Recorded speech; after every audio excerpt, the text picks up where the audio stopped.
तो कैसे हैं आप सभी लोग। मेरा नाम रुद्राक्ष है और आज आप सभी का एक बार फिर स्वागत है एक केस स्टडी एपिसोड में। आज हम बात करने वाले एक 8 साल के बच्चे के बारे में जो बहुत ही ज़्यादा शरारती होता है, नटखट होता है। उसको टॉयज़ बहुत पसंद होते हैं, उसे क्रिकेट खेलने का शौक होता है। और इस बच्चे के बारे में बात की जाए तो उस बच्चे का नाम होता है प्रद्युमन ठाकुर। प्रद्युमन ठाकुर की बात करी जाए तो प्रद्युमन ठाकुर का फादर का नाम होता है वरुण ठाकुर और बहन का नाम होता है विधि ठाकुर। तो 8 सितंबर 2017 को प्रद्युमन के फादर वरुण उनको स्कूल के आगे छोड़ देते हैं, क्योंकि उनको स्कूल वाले गेट तक जाने के अलाउ नहीं करते थे। आगे वो अपनी बहन विधि के साथ जाता है। स्कूल छोड़ने के बाद जब उसके फादर घर की ओर आ रहे होते 10-15 मिनट बाद स्कूल की स्टाफ की तरफ से कॉल आता है कि आप जल्दी से जूनियर सुपरवाइजर को कॉल कीजिए। जब पहली बार कॉल तो लगता नहीं है, दूसरी बार जब कॉल करते हैं तो आवाज़ नहीं आती है, तीसरी बार जब कॉल करते हैं तो उनको ये कि जो जूनियर सुपरवाइज़र उसके फादर उनके प्रद्युमन के फादर को ये बोलते हैं कि जो आपका बेटा है वो हमें वॉशरूम के यहाँ गिरा पड़ा मिला है और बहुत ज़्यादा ब्लीडिंग हो रही है। तो वो ये कहते हैं कि हमने इसको हॉस्पिटल में एडमिट कराया और उसके बाद वो लोग उसको आर्टेमिस हॉस्पिटल में एडमिट कराते हैं, जहाँ पे उसके फादर और ये सब आते हैं, लेकिन वहाँ पर उसको डेथ घोषित कर दिया जाता है। उसके बाद पुलिस इन्वेस्टिगेट करती है। पुलिस इन्वेस्टिगेट में ये देखती है कि जब ये हुआ था, जब ये चीज़ डेथ हुई थी, तो सबसे पहले उसके यहाँ कौन कौन सबसे पहले आया था। तो एक अशोक कुमार नाम का बंदा होता है, बस कंडक्टर जो होता है। वो थोड़ा सा पुलिस को उस पर डाउट होता है कि उसकी शर्ट पे भी खून के धब्बे लगे हुए थे। 10-11 लोग उसके साथ में आए थे, तो उसमें से एक अशोक कुमार भी था। अशोक कुमार जो था वो रेयान इंटरनेशनल स्कूल में बस कंडक्टर था और वही पहले प्रद्युमन को और उसकी बहन को छोड़ा भी करता था स्कूल की तरफ। तो थोड़ी उससे बातचीत हुई, इन्वेस्टिगेशन में हुई। तो वो ये तो पुलिस कुछ टाइम में ये कह देते हैं कि हमने अपने मर्डरर को जो जो प्रद्युमन का मर्डरर है वो हमने उसको ढूंढ लिया है, वो बस कंडक्टर अशोक कुमार ही है। कुमार को पुलिस बहुत ज़्यादा मारती है और 75 डेज तक उसे जेल में भी रखती है। अशोक कुमार का ये कहना था, जो पुलिस इन्वेस्टिगेशन में उसने बताया कि मैं स्कूल में प्रद्युमन के पास सेक्सुअल इंटेंशंस के तौर गया था, मतलब मुझे सेक्सुअल फेवर चाहिए था उससे, इसलिए मैं उसके पास गया। और जब उसने ऐसे मुझे छेड़ मना करा, मतलब उसने हाथ कुछ हटाया, तो मैंने गुस्से में आकर चाकू से गला काट दिया। जिसके बाद बहुत ही ज़्यादा मीडिया में कवरेज आती है, उसको लेकर बहुत बातें होती हैं। और वो भी कुछ न्यूज़ में ये कहता है कि हाँ मैंने ही इसको प्रद्युमन को मारा है, 2 बार चाकू से मैंने ही मारा है। तो ये इन्वेस्टिगेट होती है, लेकिन उसके बाद जो प्रद्युमन की फैमिली होती है वो ये चीज़ कहती है कि ऐसा नहीं हो सकता, कि उनको हमें गट फीलिंग है, वो बंदा ऐसा नहीं कर सकता, उसने हमारे बच्चे को नहीं मारा है। जिसके बाद जो गुड़गांव पुलिस होती है, उनसे ये केस ट्रांसफ़र होकर सीबीआई के पास जाता है। सबसे पहले सीबीआई वो केस चेक करती है। तो वो ये पता केस चेक करती है सबसे और लोगों से बात करती है। तो उसी में जो एक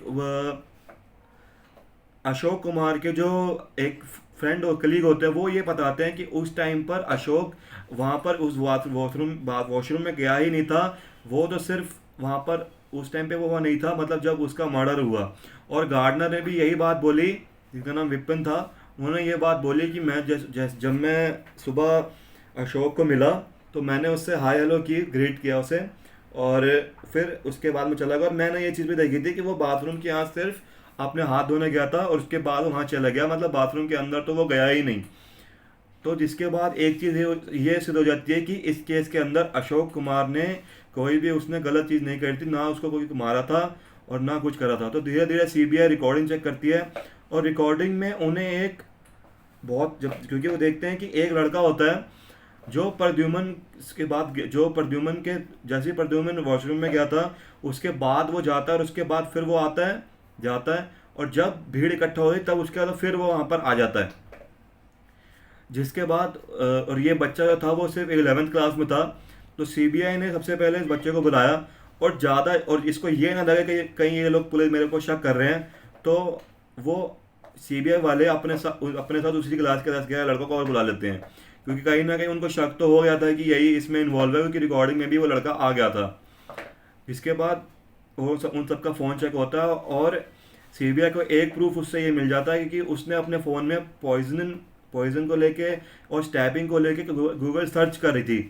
जिसके बाद पुलिस जो होती है, एक प्रूफ उनको ये मिल जाता है और दूसरा प्रूफ उनको ये मिल जाता है कि जब जब क्योंकि वो बाथरूम के बाद आया था तो उनको दो शक उनको मिल जाते, दो प्रूफ उसको सीबीआई के सामने मिल जाते हैं। तो जांच पड़ताल के टाइम पे वो लड़का ये एडमिट कर लेता है कि ये चीज़ मैंने ही की थी, क्योंकि मुझे अपने पेरेंट्स से बहुत ज़्यादा डर लगता है। वो बहुत ज़्यादा गुस्सा हो जाते हैं। और अगर बात करी जाए, मैंने प्रद्युमन पे इसलिए मारा था क्योंकि मुझे अपने 11th के पेपर्स को टालना था, मुझे अपने पेपर्स को नहीं देना था क्योंकि मैं उसमें फेल हो जाता और मेरे पेरेंट्स मुझे बहुत ज़्यादा डांटते फिर। और बात करी जाए तो इस बच्चे के बारे में ये भी पता चली गई और इसका कोई भी नाम कोई कुछ भी उस समय नहीं आया। मतलब कोर्ट की डिटेल्स की बात करी जाए तो इस लड़के का नाम कहीं भी नहीं आया।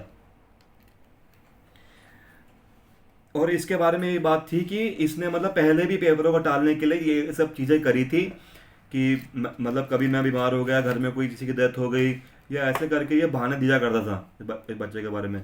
जिसके बाद क्योंकि ये सिर्फ 16 साल का था तो इसके ऊपर सबसे पहले तो बातचीत होती है। तो लेकिन सीबीआई का ये कहना था कि जो इसकी इस बच्चे की सोच है वो एक 18+ एडल्ट की सोच है इसकी, तो उसके ऊपर कार्रवाई होती है। लेकिन सिर्फ जब उसने वो केस किया था 2018 में, उस बच्चे के ऊपर करेक्शन फैसिलिटी फॉर यूथ लगती है, मतलब conductor correction facility for youth 2018 में उसके ऊपर लगती है। क्योंकि क्योंकि जब उसने ये चीज़ की थी तो वो अंडर 18 में था, मतलब उसको जुवेनाइल इसको कस्टडी में भेजा गया। लेकिन 2022 में उसको उस चीज़ से भी रिहा मिल गई, मतलब कोई उसका सज़ा कुछ नहीं हुई।